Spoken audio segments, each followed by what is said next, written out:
நண்பர்கள் அனைவருக்கும் அன்பான வணக்கம். இந்த வருடம் 2026 குரு பயிற்சி பலன்கள் பார்த்துட்ருக்கோம். இப்போ கன்னி ராசிக்கான குரு பயிற்சி பலன்கள் பார்க்கலாம். கன்னி ராசிக்கு 4-7க்கு அதிபதி லாபஸ்தானத்தில் உச்சம் பெறுறது. அப்போ உங்கள் சுகம் மேம்படும். அதாவது 11ஆம் வீட்டில் லாபஸ்தானத்தில் உட்கார்ந்து உச்சம் பெறுறது. உங்களுக்கு வீடு, வண்டி, வாகனம் ஏதாவது வாங்கணும் அப்படிங்கிற ஒரு லட்சியங்கள், கனவு இருந்ததுன்னா அதெல்லாம் நிறைவேறும்.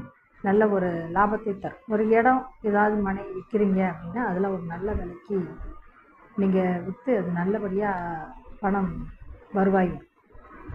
7ஆம் இடத்து அதிபதி 11ஆம் இடத்துல இருக்கிறதுனால மனைவி மூலமாக உங்களுக்கு லாபங்களும் சப்போர்ட்டுகளும் அதிகரிக்கும். சரிங்களா? இப்போ அந்த குரு பகவான் பார்க்குற இடங்களை மேன்மைப்படுத்தி வைப்பார். அவள் எந்தெந்த இடங்களை பார்க்குறாங்கன்னா உங்கள் ராசியிலேருந்து 3ஆம் இடத்தையும் 5ஆம் இடத்தையும் 7ஆம் இடத்தையும் பார்க்குறாரு.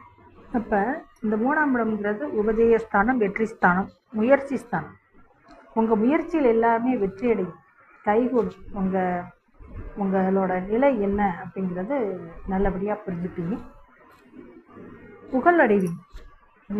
3ஆம் இடமே புகழுக்குரிய ஒரு இடமும் கூட. அந்த இடத்த குரு பார்க்குறதுனால புகழ் அடைவீங்க. அதே மாதிரி பார்த்திங்கன்னா 5ஆம் இடத்தை பார்க்குறதுனால புத்திர பிராப்தி இல்லாதவங்களுக்கு புத்திர பேர் உண்டாகும்.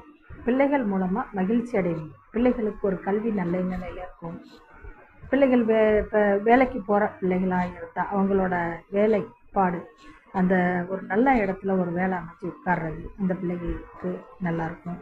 திருமண வயசில் இருந்தாங்கன்னா அவங்களுக்கு திருமணம் ஆகிறது. இந்த விஷயங்கள் எல்லாமே நல்லபடியாக நடக்கும். இந்த கன்னிராசி பிறந்தவங்களுக்கு இப்போ திருமணத்துக்கு வரன் பார்த்துக்கிட்டு இருந்தீங்கன்னா கூட நல்ல ஒரு பொண்ணு மாப்பிள்ளை அமைஞ்சு திருமண யோகம் கைகூடி விடும். நன்றி நண்பர்களே, மிக்க நன்றி.